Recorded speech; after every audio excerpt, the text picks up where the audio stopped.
Israel. What is Qatar saying about this? Well, we have a strong statement from Qatar, as you might imagine. They have issued a statement through their foreign ministry spokesperson saying that this attack is a, quote, criminal assault, also saying that it is cowardly and that it is a blatant violation of international laws and norms. Now, Doha would be furious with what has happened.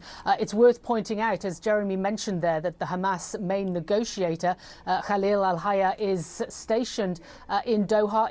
All right, folks, buckle up, because what we are looking at right now is not just another Middle East headline. This is Israel striking Doha, shaking the chessboard of global politics. Qatar is a crying foul. Hamas negotiators are suddenly on fire. And the United States, well, they're playing their usual double game. The key players is Israel, Qatar, Hamas, and Donald Trump. But here is the truth. While nations rage and leaders flex, there's only one king whose rule will never be shaken, Jesus Christ. And we are going to break down both politics and the eternal perspective, what you won't hear on CNN. He also met with the Qatari Prime Minister, who's also the Foreign Minister, just on Monday, we understand. And the Prime Minister was trying to push him and urge him to accept this US proposal for the ceasefire hostage deal that was on the table. So there were active negotiations between Hamas stationed in Doha and the Qatari Prime Minister. Now, Qatar has been one of the key mediators alongside Egypt and the United States, and this is certainly a very shocking development. Now, we have seen Israel targeting Hamas leadership in other countries. Qatar is furious, calling it cowardly. But let's be real, this is political theater. They host Hamas leaders in luxury, calling themselves neutral, and then acting shocked when fire falls in their backyard. That is hypocrisy. But here is the deeper truth. Man, hypocrisy before God is even worse. Because the Bible says all have sinned and fall short of the glory of God. Romans 3:23. Just like Qatar pretends neutrality, many of us pretend that we are good people. But when judgment comes, the mask gets ripped off. We have heard repeatedly from the Israeli Prime Minister that nobody in Hamas is safe and they will target them wherever they are. But in the past, they have targeted them in Tehran, for example, in Syria, in the deeper past, in Jordan. But there has not been this kind of attack somewhere like Doha. Israel is making a bold move.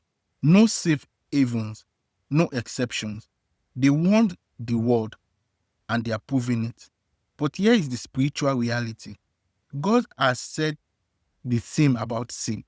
There is no safe havens, no secret corners to hide rebellion from him.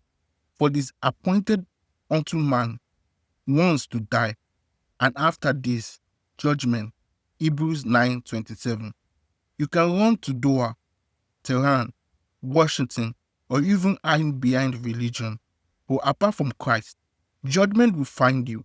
That is why the good news of Jesus is powerful. He took that judgment for us on the cross. And also, of course, it was Ismail Haniyeh who was the political chief of Hamas who was assassinated in Tehran. He at the time was the chief negotiator. And if, as Jeremy suggests, it was again the chief negotiator for this ceasefire hostage deal that has been targeted, it raises questions once again about whether Israel wants this deal to be done. The timing is very surprising, given the fact that this new US proposal was on the table. The US President Donald Trump had given his verbal approval of it, saying he didn't want to see some hostages released one day and then some more the next week. He wanted all hostages released at the same time. Trump fingerprints are all over this, talking about peace one day and throwing warning signs the next. This is power politics at its rawest form. But here is the gospel truth. Man's power is temporal. but Christ's power is eternal.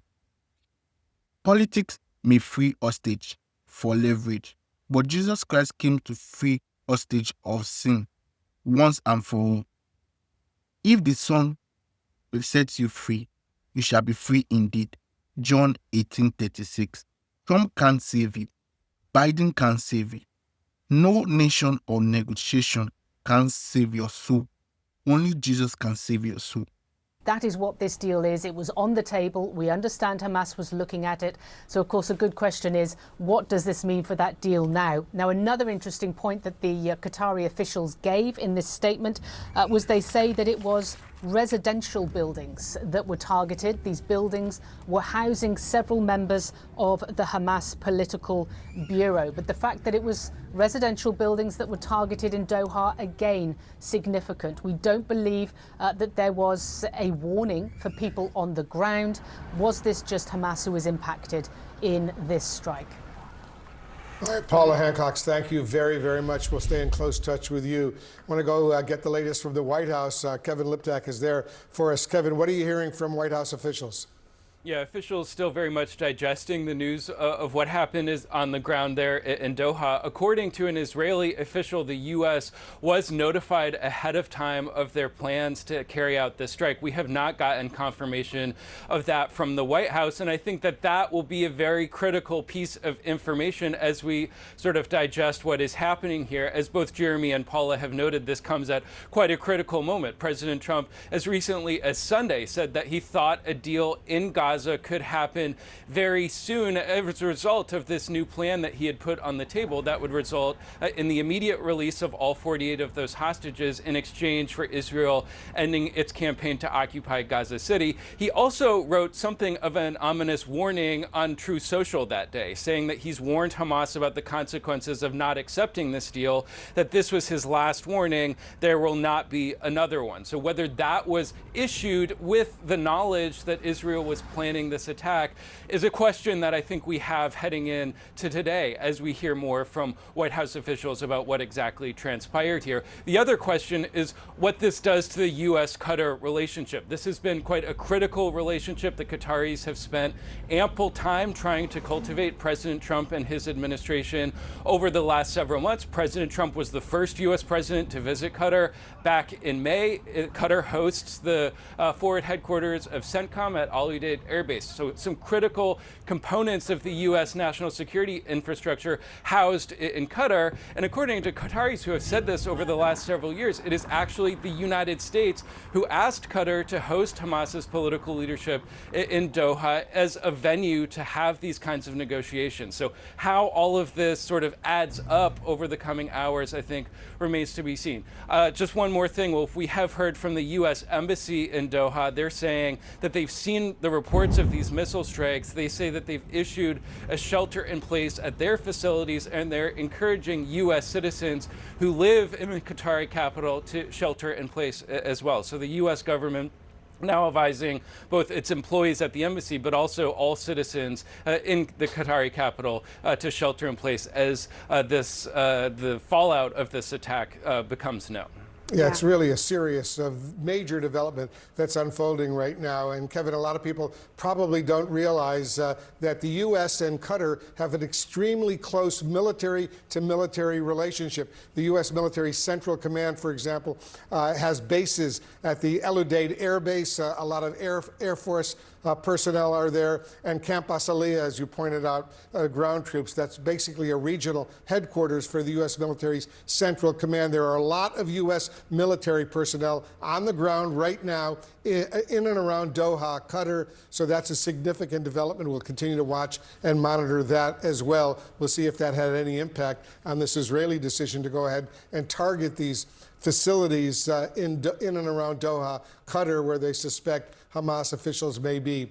But these negotiations are continuing. All right, Kevin Liptak, thanks very much. Paula Hancock, Jeremy Diamond, thanks to you as well. Yeah, and we should also note, when you look at the U.S. and Qatar relationship, it was Qatar that gifted controversially that luxury jet to President Trump recently to replace Air Force One. It is a close ally of the United States, so it will be interesting to hear from the White House on this. But I first want to go to CNN Chief International Correspondent Clarissa Ward, our correspondent in London. Clarissa, just talk about the significance of what's going on right now. I mean, this is a seismic event. It's not often you read something cross the wires that makes your jaw drop, but this was certainly fall into that category. And I think what will be crucial in the coming hours is trying to ascertain Israel's claim that the U.S. was aware of this strike. How aware of the strike were they? Did they effectively condone it? And if so, what could the possible impact of that tacit acceptance of this strike be in terms of the relationship between Qatar and the U.S.? And as Kevin was just articulating, and as you and Wolf have been discussing, this is a crucial relationship for the U.S. Qatar is host to the largest U.S. base in the entire Middle East. This is a close relationship that has lasted over many different administrations.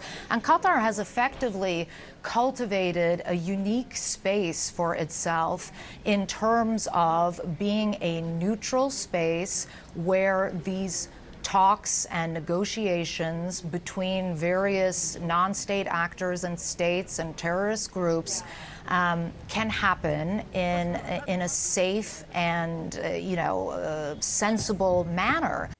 Let's call it out. America calls Qatar a key ally. It builds bases there and then stays quiet about it while Israel bombs it. That is double standard politics. And here's the kicker. Most people live by the same double standard. God, we want his blessings, his protection, his mercy, but we reject his authority, his command, and his son. But Christ doesn't play games. He said, whoever is not with me is against me. Matthew 12:30. Neutrality doesn't exist. Just like Doha is caught in the middle. Every soul has to choose Christ or the world. This is not the first time, by the way. We're looking very much now at the talks between Hamas and the U.S. and Egypt and Qatar and Israel. But of course, Qatar was also host to the Taliban and was a crucial part of the U.S. navigating its withdrawal from Afghanistan and essentially forming some kind of a dialogue between the U.S. and the Taliban that without an interlocutor like Qatar would be effectively impossible. And I think the question now becomes, beyond the sort of U.S. Qatar of it, what does this mean for these negotiations at such a crucial point in this conflict? Do they effectively end for the moment? Do they move to a different location? Do we see Qatar try to launch some kind of a retaliation? I'm not even talking about a military retaliation, but some kind of a very strong diplomatic retaliation at Israel. What does that look like? And does it effectively torpedo these efforts, which had been ostensibly, according to multiple sources, gathering some momentum recently to try to push towards some kind of, if not a permanent end, at least a temporary stop to the fighting in Gaza? Pamela? All right, Clarissa Ward. So here's my final thought on this. Israel just changed the game in Doha. Qatar can whine, Hamas can cry, and the US can hide behind no comment. But the power balance is clear. Israel made its move. If Trump influence is lurking in the background, and Qatar just got exposed as a weak middleman, this isn't just a headline. It's a seismic shift in the Middle Eastern politics. And we are only scratching the surface, folks. Thank you. Please like, subscribe, and I'll see you in the next one. Have a good day. I know that you're working the phones right now trying to gather more information. We appreciate it. And I've spent a lot of time in and around Doha, Qatar, at the Camp Asaliya base, as well as the El Udeid Air Base. and this relationship between the U.S. military's Central Command and the Qatari military is very close. It's a key regional ally of the U.S., and we'll have more on the impact of how this Israeli strike is going to impact all of that.